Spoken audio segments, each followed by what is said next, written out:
Hola, chicos y chicas, un placer saludarles. La idea para el día de hoy es explicar un poco cómo es que nosotros vamos a trabajar el proyecto en la asignatura de educación cívica. Es un privilegio para nosotros, tanto el profe Sebas como el profe Keiner, pues tener este pequeño acercamiento para ponernos un poquito al día con lo que son trabajos de investigación, los cuales son muy importantes para tener un aprendizaje más allá de los libros y que sean ustedes mismos los creadores de ese nuevo conocimiento. Un aspecto muy importante es que estamos hablando de un proyecto que es trimestral. ¿Qué quiere decir esto? Vamos a hacer uno durante los 3 trimestres del año, tanto en el primero, en el segundo y en el tercero. Esto va a sustituir el segundo examen de cada trimestre. Por lo tanto, este proyecto tiene un valor de 25%, 10% para el anteproyecto, 10 para el proyecto final y 5 la exposición o presentación oral que se tenga que realizar del trabajo ya finalizado. Algunos aspectos importantes es que el proyecto se realiza de forma individual o en grupos. Ya eso dependerá de la escogencia tanto propia de cada uno de ustedes como de lo que el docente pues disponga. Es muy importante tomar en cuenta que no todo el trabajo se hace durante el tiempo de clase. Van a tener que invertir lapsos durante la semana para completar el trabajo. Durante la semana de clase, cuando haya disponibilidad de tiempo, vamos a trabajar en el Research Lab que está en lo que antes llamábamos la sala de profesores de inglés o más antiguamente como la sala de video 2. Algo muy importante es que todos los estudiantes deben de tener una cuenta de Gmail activa, deben de conocer su correo electrónico, deben de conocer su contraseña, ya que el trabajo se realizará en la plataforma de Google Docs. Utilizaremos el formato APA para la búsqueda de fuentes para evitar posibles fraudes o plagios. Todo este trabajo es principalmente para acercarnos a los elementos básicos de la investigación y cómo los podemos aplicar en nuestra vida cotidiana o inclusive en la parte académica. Para iniciar es muy importante tomar en cuenta lo siguiente. ¿Qué es una fuente? Cuando hablamos de una fuente, estamos hablando del medio por el cual nosotros vamos a obtener la información. ¿Todas las fuentes son confiables? No. Hay muchos recursos, principalmente ahora con el Internet, que no son confiables. ¿Por qué? Porque no están sustentados, porque pueden ser modificados en cualquier momento o no tienen el respaldo académico o científico para tomarse como si fuese una verdad. Por lo tanto, solamente se podrán utilizar fuentes que sean confiables. ¿Cuáles son confiables? Medios académicos, páginas, libros, artículos de revista, que sean de universidades. Esos son medios académicos, libros que hablen de un tema específico, páginas de internet o artículos, archivos que vengan de instituciones públicas, no importa si es de Costa Rica o de diversas partes del mundo, siempre que sea instituciones públicas lo vamos a utilizar como una fuente confiable y además notas, artículos de noticia que sean de medios de comunicación. Estas son las únicas fuentes que nosotros vamos a catalogar como confiables. Aquellos blogs de internet, Wikipedia, todas aquellas organizaciones desconocidas o páginas.org, esas no se van a poder utilizar. Y a este año agregamos que no se pueden utilizar documentos que no tengan autor o que tampoco tengan referencias bibliográficas. Pero entonces, ¿qué debo hacer? Para el anteproyecto todos los 3 niveles van a tener que realizar una portada, una justificación, objetivos. A partir de octavo año se introduce lo que es el estado del arte, para finalizar en noveno año con lo que es el marco conceptual. Todos los niveles deben de aportar sus respectivas referencias bibliográficas.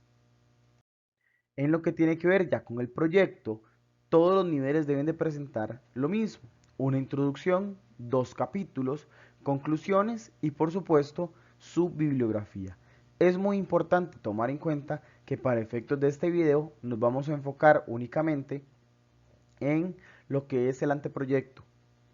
Luego realizaremos otro como este explicando los diferentes lineamientos para realizar el proyecto final. También existe lo que es la exposición. La exposición se evalúa en 4 rubros. La realización de una infografía. No vamos a utilizar este año presentaciones de PowerPoint y presentaciones de ningún tipo. Los estudiantes deberán de exponer una infografía de su trabajo de investigación. Se evaluará la expresión oral, la forma en que se dirijan hacia los compañeros y el docente, el manejo del espacio, del aula, del lugar donde se vaya a realizar la presentación y por supuesto la evacuación de dudas, tanto de los compañeros, de los estudiantes como del profesor. Estos aspectos son muy importantes porque vamos a desarrollar mucho las competencias orales y escritas. Muchas veces esto se va dejando de lado conforme van avanzando en el colegio, pero luego cuando llegue la vida universitaria van a ser más que útiles. El primer aspecto del anteproyecto, la portada. La portada es el primer apartado que vamos a realizar. Se realiza y se desarrolla en la primera página. ¿Qué elementos debe tener la portada? Primero, el nombre del colegio, el departamento al cual pertenece ese trabajo, que en este caso sería Estudios Sociales y Educación Cívica, la asignatura como tal, que en este caso sería Educación Cívica. Luego agregaríamos el título del tema, el nombre de la persona docente, el nombre de los estudiantes, que es muy importante que se coloque con 2 apellidos. Cuando se trabaja en grupos, debe de entregarse los nombres de los estudiantes en orden alfabético. ¿Cómo vamos a determinar cuál va primero? Pues a partir de las iniciales de los nombres. Se coloca el número de trimestre y el mes al final en el que se entrega el trabajo a Moodle, ¿verdad? Las entregas de estos trabajos serán únicamente por la vía de Moodle. El formato de la portada será con letra Arial, negrita y centrado en todos los elementos. Interlineado 1.5 con tamaño de letra que puede ser mayor a 12, eso no hay ningún problema. Pueden utilizar colores, pueden crearle un formato diferente a la portada, no hay ningún problema en ese aspecto. Pueden ser lo más creativos posibles a la hora de realizar su portada. Pueden incluir una imagen que sea referente al tema para que sea representativo. Tiene que ser una imagen que sea representativa, que sea visible y que se pueda entender. El segundo apartado es la justificación. La justificación es la importancia que tiene su tema, lo que ustedes van a investigar, por qué es importante estudiar el tema, qué utilidad tiene, cuál es la problemática que ustedes van a investigar, tanto a nivel académico, estamos hablando de a nivel de estudio como tal, pero también a nivel personal. Se hace una sola redacción. Para redactar la justificación, vamos a poder tener 5 preguntas que nos van a ayudar a la hora de hacer nuestro ensayo. Primero, ¿para qué es importante? ¿Por qué escogimos el tema? ¿Qué es lo que nos da el tema en cuanto a importancia? ¿Qué información nueva aporta el tema? ¿Vamos a investigar algo que no se ha investigado? ¿Vamos a investigar algo que ya se ha investigado pero con un nuevo enfoque? ¿Qué vamos a hacer? ¿Qué información nueva vamos a aportar nosotros desde nuestra investigación? ¿Cuál es la problemática que vamos a resolver o también a analizar? ¿Verdad? ¿Cuál es ese aspecto que nosotros decimos? Esto hay que saber por qué sucede. ¿Por qué investigó o se investiga ese tema? ¿Por qué se dio esa escogencia? Y también, pues, ¿cuál es la pertinencia? ¿Por qué se estudió ese tema en este momento? ¿Por qué es importante conocer de este tema en este momento, pues, de la historia, del colegio, etcétera? ¿Qué relevancia tiene para el momento en el que nosotros nos encontramos? La justificación va con letra 12, texto justificado, espaciado 1.15 y es de una extensión mínima de una página. Además de esto, pues debe de llevar sangría. La justificación puede llevar citas bibliográficas, pero que no sean demasiado grandes. El tercer apartado va con los objetivos. Los objetivos vamos a dividirlos en dos. Está el objetivo general, que es la razón por la cual nosotros estamos investigando, qué es lo que nosotros queremos hacer y cuál es el objetivo final, ¿verdad? Valga la redundancia, de nuestro trabajo. Debe de incluir el objetivo general todos los elementos y aspectos que nosotros vamos a hablar en los específicos. Solamente se redacta un objetivo general. Para los objetivos específicos es la forma en que nosotros vamos a trabajar cada capítulo. Cómo vamos a dividir el contenido del objetivo general para poder llevarlo a cabo. En el caso de nuestra investigación, son 2 objetivos específicos para poder realizar 2 capítulos. Dentro de las características que tienen los objetivos, estos deben de ser claros, tienen que tener un lenguaje que sea comprensible, tienen que ser precisos. ¿Qué quiere decir esto? Tienen que ser factibles, tienen que ser realizables. No vamos a ponernos un objetivo que al final sea imposible de realizar, tanto porque no tenemos los medios económicos, de fuentes o simplemente de tiempo para poder hacerlos. Y por supuesto tiene que ser pertinente, tiene que haber una relación lógica con la situación que ustedes van a estudiar. No podemos plantear objetivos que estén fuera completamente del marco de acción de su tema. Vamos a tener en cuenta que los objetivos tienen una estructura. Esa estructura está basada en la jerarquía que existe en la taxonomía de Bloom. La taxonomía de Bloom es una estrategia que se utiliza para saber qué tipos de niveles existen para poder realizar los objetivos. Los objetivos específicos nunca deben de tener una jerarquía mayor a la del objetivo general. Cada objetivo debe de tener un para qué. ¿Para qué nosotros queremos explicar, analizar, identificar, reconocer alguna cosa? Cada para qué va a servir para explicar el planteamiento del objetivo. Esta taxonomía de Bloom la vamos a poder encontrar en Moodle. Cualquier duda, no duden en preguntar a su profesor responsable. Este es un ejemplo que tiene que ver con los objetivos. Es muy importante que tomen en cuenta lo siguiente. Vamos a tener un infinitivo, que en este caso es analizar, reconocer y explicar. Es importante tomar en cuenta que son estos infinitivos los que nosotros vamos a tratar de obtener de la taxonomía de Bloom. Luego del infinitivo que está acá, nosotros vamos a tener lo que es el tema, ¿verdad? Que sería en este caso la invisibilización de la mujer en la ciencia a lo largo de la historia. ¿Para qué? Para relacionarla con la actualidad y darle una importancia en esa área. Y así nosotros podemos estudiar otros más. El infinitivo sería reconocer. ¿Qué es lo que nosotros queremos reconocer? El papel de las mujeres en el ámbito científico. Bueno, pero ¿para qué? Para reconocer su importancia. Así pues, es como tiene que redactarse cada uno de los objetivos de nuestro trabajo. El cuarto apartado tiene que ver con el estado del arte o también llamado estado de la cuestión. En otros lugares también se le llama a este apartado antecedentes. ¿Por qué? Porque nosotros aquí lo que vamos a explicar es lo que las fuentes nos dicen.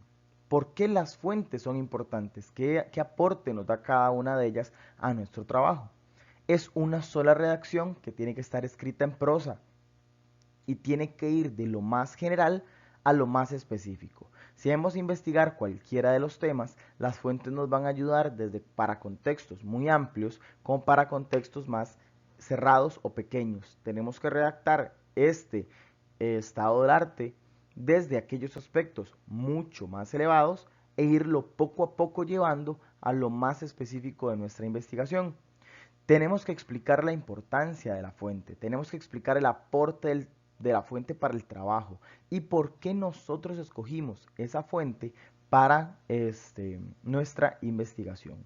Se pueden utilizar citas bibliográficas para complementar cada una de las fuentes y el formato es prácticamente el mismo que nosotros tenemos para los demás apartados.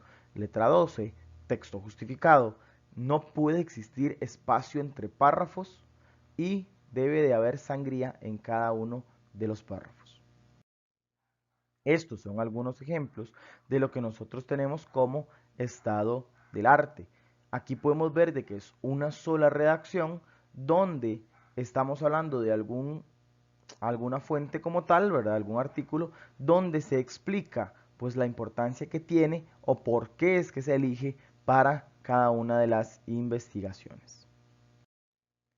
Vamos con el quinto punto, el marco conceptual. Un aspecto muy importante dentro del marco conceptual es saber de que son conceptos que nosotros como investigadores definimos como importantes. No necesariamente si hacemos varias investigaciones iguales, los conceptos van a ser los mismos, porque eso queda a criterio del investigador. Pero los conceptos dentro del marco conceptual deben de venir con una explicación de la utilidad que tiene ese concepto para el trabajo. El marco conceptual no es un glosario, ni siquiera es un diccionario. Entonces, definiciones de diccionarios no pueden participar o ser parte de este marco conceptual. Es un ensayo escrito en prosa que explique cada concepto.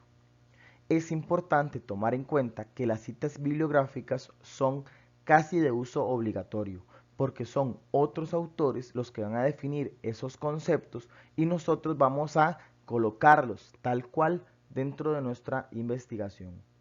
No es posible, al nivel en el que nosotros nos encontramos, generar o redactar conceptos propios.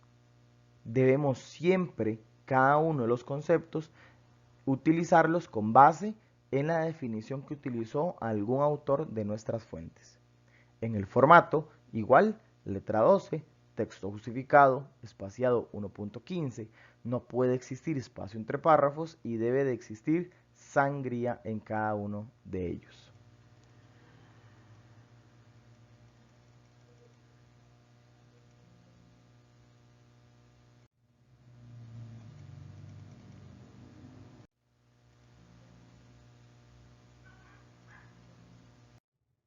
Aquí hay algunos ejemplos de cómo hacer este marco conceptual.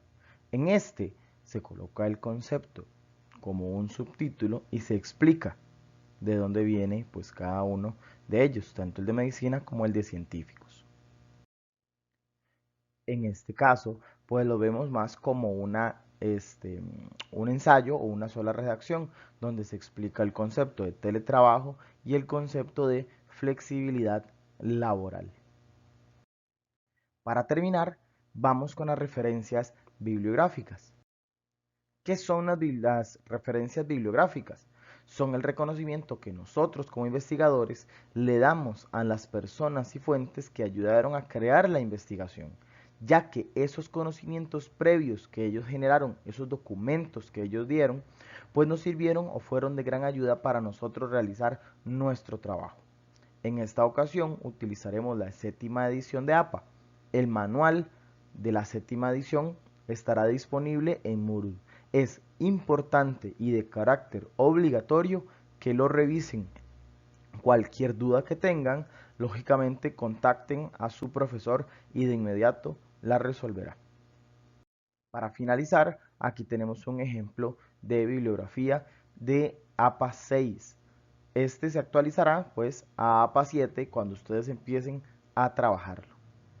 Muchas gracias, chicos. Muchos éxitos en lo que viene en adelante. El proyecto es un gran trabajo, es un esfuerzo enorme y estamos seguros de que lo realizarán de la mejor manera.